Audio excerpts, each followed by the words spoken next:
Woodstock School is a unique place. What makes it unique? People and place. We live in the foothills of the Indian Himalayas, which is just spectacular.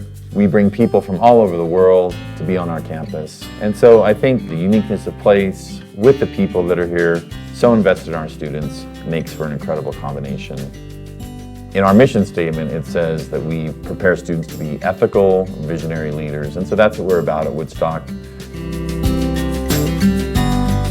When we talk about eliciting greatness, we're talking about creating an environment for students where they can live up to their full potential.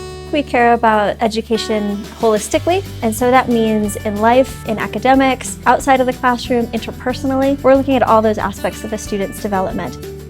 As an IB World School, our students are exposed to both the academic side of life as well as CAS, which is creativity, action, and service. And through that, students are engaged in our community through community engagement. They are working in sports, in global understanding, in many different areas, both on our campus and off campus, to make our world a better place.